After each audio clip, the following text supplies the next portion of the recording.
I took a walk through my neighborhood last week and I came across two little TVs sitting on a curb right before trash pickup.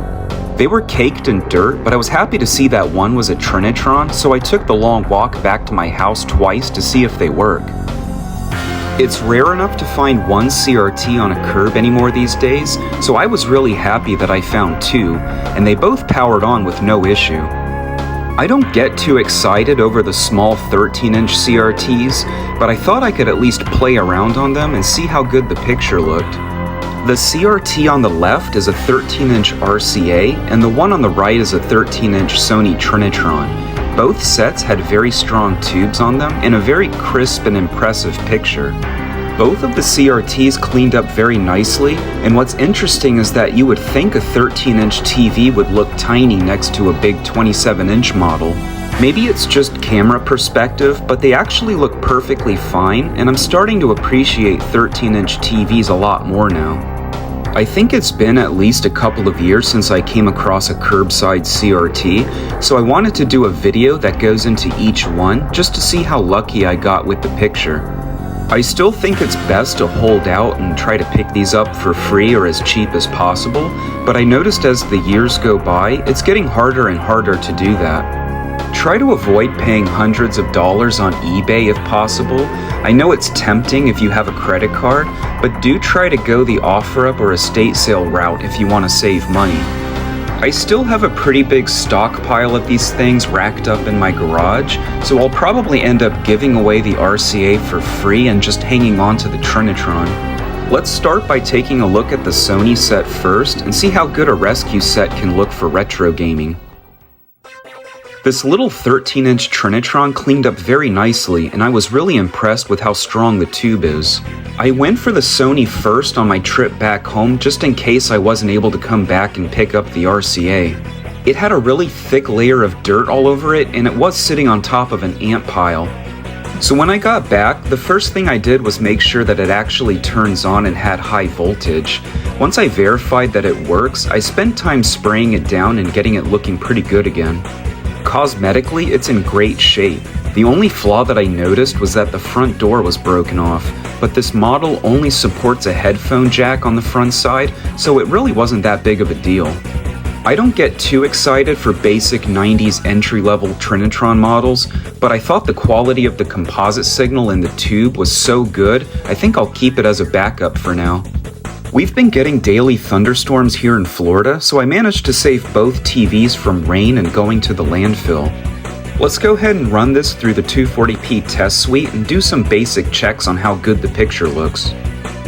The Sony's picture looked really vibrant and crisp. I can usually tell almost instantly if a CRT has a good picture or not. Sometimes you don't even have to go to a test screen to know if it's a gem or a dud. Just by looking at the homepage of the test suite, I can already tell it's going to be a decent CRT. Out of the chute, the grid looks fairly good. There's a very slight tilt along the horizontal along the top of the screen, and I noticed some minor vertical bowing in the bottom corners. All I really need to do here is just tweak the vertical linearity and the vertical position in the service menu. Any other flaws won't really be noticeable during gameplay. The scroll test looked great, and the screen also shows the pop of the colors. I think if I can at least just tweak the vertical size and centering as a bare minimum, it should look very nice. Even though this set lacks component, it has a more pleasing look to it than the uglier FS100 version. I like how it has this traditional look to it, and the curvature of the screen is much better for side-scrolling games like Ninja Gaiden. I'm a big fan of flat-top models, and this one looks pretty good from the profile also. One weird thing that I noticed is that it does lack a menu button, so you do need a remote control to make any menu adjustments. I'm usually big on the door being intact, but because the cosmetic shape of the TV is so good, it didn't really bother me at all this time. But at the end of the day, focus on the picture over the plastic. From behind the TV, we see this is a model KV13M40 from 1998. Nothing fancy with the inputs, just a basic composite and mono stereo input. And with the picture being so crisp and vibrant, I think it's going to shine during the gameplay test.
The RCA TV was like the dirty little brother of the Sony.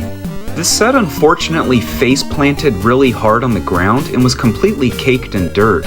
I wasn't quite sure if I wanted to bother walking back to take this one home, but I'm really glad that I did. Crazy as this sounds, I think the tube is even stronger on this one than the Sony's, and it looks essentially perfect during gameplay. Before I cleaned this up, I verified that it fired up with no issues and was drawing high voltage on the screen. Unfortunately, this TV hit a rock when it was dropped face first on the ground, and there's a couple pretty deep chips in the glass, and several scratches to the plastic. I still thought it'd be fun to run it through the 240p test suite paces and see how good the picture looks though. From the home screen, I can quickly tell the geometry on this set should be close to perfect. I brought down the contrast a bit and everything looks very clean, but not quite as sharp as the Sony. You can see when I zoom in that the glass damage is worse than I thought, so I'll probably end up giving this away for free. When I run my finger over the chip, you can feel just how much glass was knocked off. Let's go ahead and pull up a grid and check out both the geometry and the convergence. So this is better than I expected. I'm not a big grid nut, but it has to have at least a usable geometry. But the RCA goes above and beyond and is basically perfect in my opinion. I can even see the convergence is nicely merged, so that's pretty surprising with how rough it looked. So as expected, the scroll test is perfect with no warping or any issues. This is usually the case if the geometry itself is very good. I didn't do any service menu adjustments because everything looked perfectly fine for gaming purposes. Overall, the RCA TV works perfectly fine, and I would most likely keep it if it wasn't for the severe glass damage. This RCA model is extremely common, and you probably have seen this strangely shaped set all over the place. I think RCA was going for some kind of futuristic look, but I have to admit that I really don't like this model. From behind, the sticker was removed at some point, but this model is the E13320 from 2003. So just for some closing thoughts while I play a little Killer Instinct, I was really happy that I found these two rescue sets, and I think that the feeling of playing around on these as a free curb pickup is way more satisfying than paying big money for them online. Recently, I just hit 250 subs, so thanks again for all the support you've shown the Retroflex channel.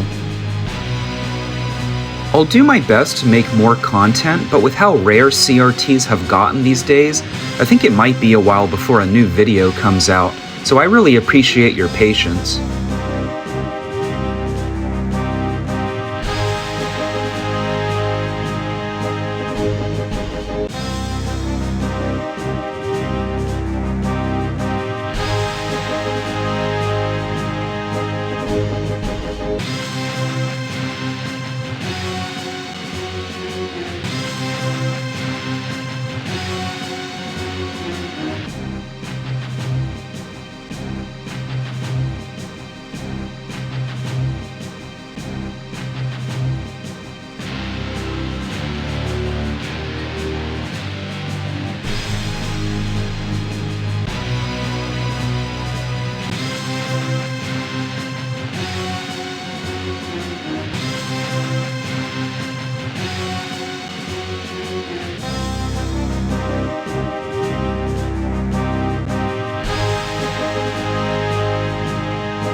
Thanks again for all the love that you've shown the channel, and as always, I'll see you in the next one.